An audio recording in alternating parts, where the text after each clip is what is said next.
Hello mga pre, isang magandang araw sa inyong lahat. Ngayong araw, meron kaming mahalagang misyon.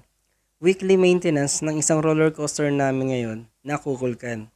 At isasabay na rin namin ang pagpapalit ng 8 copper brass. Kaya mga pre, tama ng satsat, simulan na yan. Hinahanda na natin ang mga kailangan natin. Nandito na ang tools, speaker, extension wire kasama ang blower. At syempre hindi pwedeng mawala ang mga basahan. Kaya pupunta na tayo sa unahan, itutulak natin itong tren dahil nandun yung platform niya at doon natin gagawin ang laban. So tara!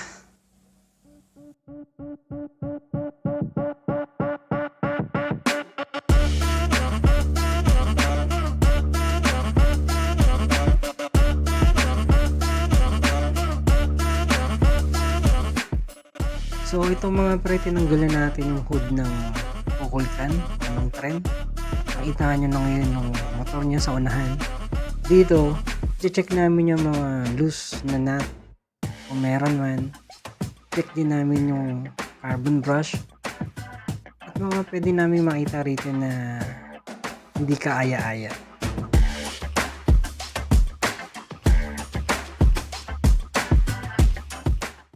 At syempre pagtapos nun, bubugahin natin ito ng blower para matanggal yung mga dumi niya.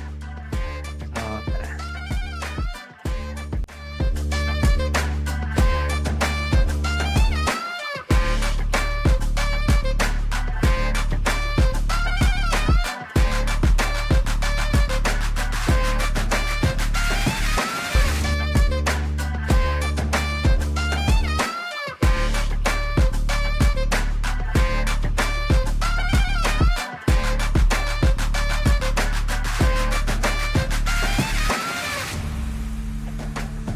Ito mga pre, pagkatapos ng ilang kembot ng kasama ko dito, pwede na natin ibaba itong hood niya dahil tapos na natin itong linisan at i-double check. Ang gagawin natin, tutulak natin ito unti-unti, tapos lilinisan natin yung ilalim niya.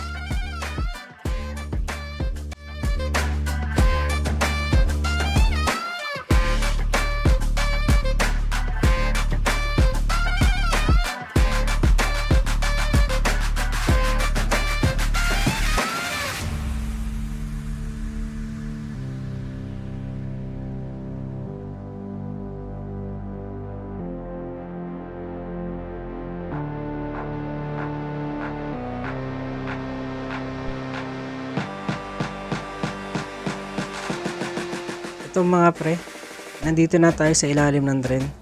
Nandito ang pinaka-mission natin mga pre. Nandito yung copper brass na papalitan natin.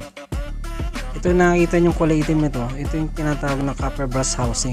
Nasa loob niyan yung copper brass. At yung tong green na yan na pinapatungan ng copper brass housing, yun yung tinatawag na bus duct. Nandyan kasi yung kuryente na papunta dun sa motor natin. So kung mapapansin nyo, yung copper brass na housing natin medyo hindi na pantay, masyado na siyang angat. Ibig sabihin lang yan na pudpud na yung nasa loob niya na copper brass. So yun ang gagawin natin, papalitan natin yung 4 na yan, pati dun sa dulo 4 din, so bali 8 ang papalitan natin. So tara.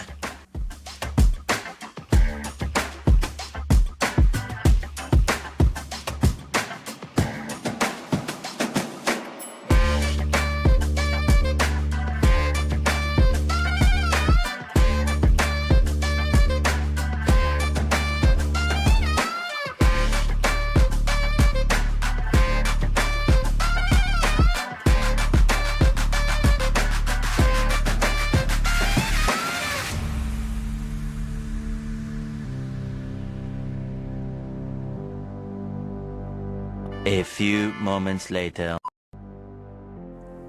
Ito mga pre, tapos na kami magpalit ng 4 na copper brass dito sa unahan.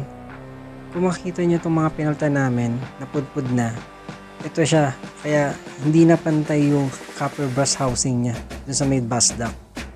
So kung makikita nyo naman itong pinalta namin na to, ito yung mga bagong palit na, makikita nyo pantay na yung kalapat niya. Di tulad nung una na parang subsob. So ganito rin yung gagawin namin dun sa dulo. Papalitan din namin yung 4 na copper brass. A few moments later. So mga pre, tapos na kami magpalit ng copper brass. Nandito na tayo sa dulo. Ito na yung huling motor niya. Tulad ng ginawa natin sa unahan, lilinisin natin to. I-check natin yung belt, carbon brush niya, mga bolts and nuts. Pagkatapos ito, test run na.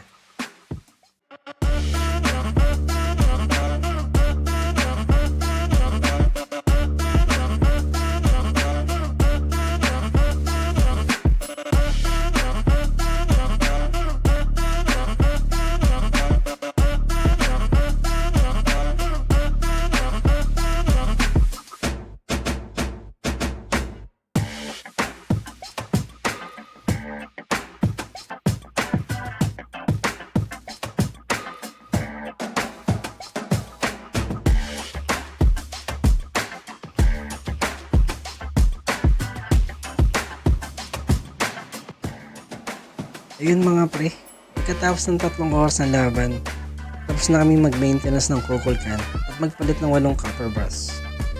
Kaya hanggang sa susunod na video na lang ulit mga pre. At malay nyo, mas gumaling na ako mag-edit at mag-voice over, diba? So, see ya!